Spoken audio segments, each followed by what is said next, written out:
¿Qué tal? Muy buenas noches. Son tiempos de elecciones. Los tiempos de elecciones en México, en todas partes del mundo, son tiempos de debate de para dónde debe ir un país. Un buen grupo de buenas instituciones mexicanas, México Evalúa, el IMCO, el CESP, entre otras, nos presentan esto que se llama Futuro para Todos, Acciones Inmediatas para México. Coautor, co-coordinador de este estudio es Claudio Loser, que ha estado, entre otras cosas, dirigiendo la parte hemisférica del FMI hace algún tiempo, ¿no? Es decir, para todo el hemisferio occidental, ¿no? Sí, exactamente, director del FMI. Antes de empezar decía yo, no, bueno, pues acciones inmediatas para México corriendo. A ver, ¿qué tan inmediatas pueden ser las acciones inmediatas para un país que ha crecido poco en los últimos años, que tiene los problemas de la violencia que tiene?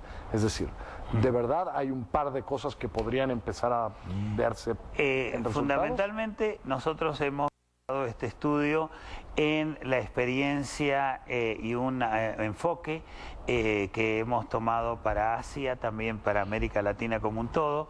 México es un país con sus propias características, no podemos hablar de producción en masa, ni mucho menos.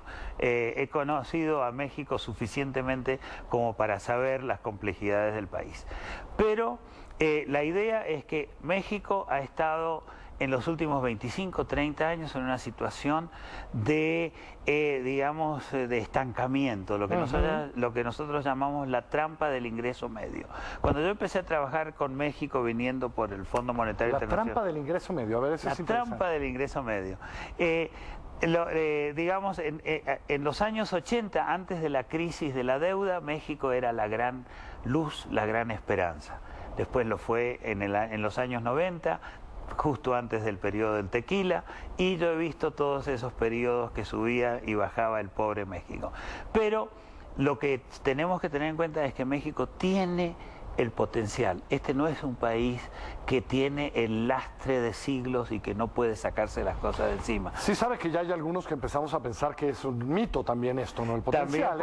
También puede ser. Tanto potencial frustrado los últimos 35 años, ya hay quien empieza a decir, uy, ¿será que lo del potencial también es un cuento, eh? Bueno, yo creo, y nosotros los que hemos trabajado en esto, creemos que no, que hay problemas muy serios.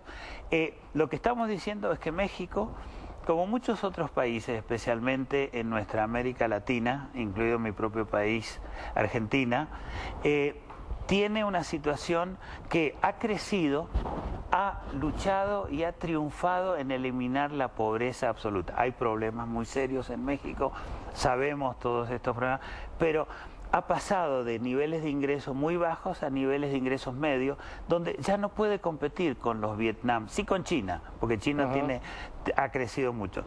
No puede competir con Bangladesh, a lo mejor no puede competir con una serie de países, pero todavía no tiene o no ha generado la capacidad de desarrollar la economía de la inteligencia, la economía del conocimiento, y se ha quedado estancado, creciendo en términos de personales, ingreso per cápita, a lo mejor 1,5%, 2%, que no está mal si estuviéramos en pero los no niveles... está bien, ¿no? Está muy bien si uno está a nivel de Alemania o quizá de los Estados Unidos, pero ni México ni otros países de América Latina están en esa. Entonces, como decía algún economista mexicano, le gusta decir que estamos en la etapa del estancamiento estabilizador, ¿no? Sí, es muy estable, ¿no? Nuestro poco crecimiento ha sido muy estable. El crecimiento ha sido muy estable, salvo en el año 2009, donde México sufrió la peor caída de ingreso en América Latina. Entonces le preguntaba yo, si hay un par de cosas para ajustar que podrían romper esto que parece un ciclo terrible, pues que es de crecer muy, muy poco y cuando viene la crisis caer horrible, pero y luego otra vez la recuperación, poquito. No hay solución milagrosa. No, milagros no, eso lamentablemente, por lo menos no de los milagros que ayuden a la economía. Así es. Realmente nosotros pensamos que hay como 7 pilares. A ver. 7 pilares que son los que explican fundamentalmente las debilidades de México. Uno es que México en los últimos 30 años ha aumentado su capital, pero no ha aumentado la productividad de sus factores. el capital y el trabajo que hay producen más porque hay más de las dos cosas. Entonces hay que luchar en eso. ¿Y de qué depende? Depende de la educación, donde México se está quedando atrás. No es solo México. No digo que México, pero está claro que México estamos sí, hablando de México. Y hay problemas muy serios porque los alumnos van a la escuela primaria, pasan a la secundaria, pero no aprenden. Así es. Hay problemas serios en términos de el poder del sindicato de los maestros, a mi juicio, que genera problemas, pero ese es un tema. Otro tema fundamental es el de la energía, donde la existencia de un monopolio como es Pemex y un monopolio como la CFE genera problemas porque no se produce energía suficientemente y no es suficientemente barata. Hay problemas también, cargas muy pesadas, y en los últimos días se habló mucho del tema de Pemex. Otro problema es la infraestructura que está más o menos bien, pero que se está quedando atrás. Carreteras, puentes, aduanas, puertos, ferrocarriles. También la infraestructura, digamos, bueno, infraestructura eléctrica que estaría dentro de esto. Todo eso es otro peso grande. Otro tema que yo diría que es importante, aunque no se note tanto, es el tema de el sector financiero. Un sector financiero muy limpiecito, probablemente en términos de cómo funciona, es de los mejorcitos que hay, si me permite ponerlo en esos términos, pero muy chiquito, que no da suficiente crédito, se lo da solamente a las empresas. Esto es lo que llamamos la bancarización del país. El país no se ha bancarizado. Si comparamos México con América Latina, tiene el sector más pequeño financiero de todos los países importantes. Si miramos con los países asiáticos... Y no le presta a emprendedores para que produzcan nuevas empresas, nuevas cosas, ¿no? Y ahí viene el otro tema, es el tema de la informalidad. Hay una gran informalidad. México, para su economía, tiene un grado muy alto de informalidad. A ver, para su economía, es decir, comparado con otras de América Latina, porque a veces uno va a América Latina y dice aquí también hay mucha informalidad. No, por supuesto. Es decir, para el tamaño de nuestra economía, para el tamaño, son demasiados los informales. No es que sea el peor lugar, por supuesto. No, Perú, Bolivia sí. Y otros países de Colombia tienen más informalidad, pero comparado incluso con países como Argentina y Brasil, tiene más informalidad. Y el problema no es la informalidad per se, la gente es muy astuta, somos todos sobrevivientes en un sentido económico.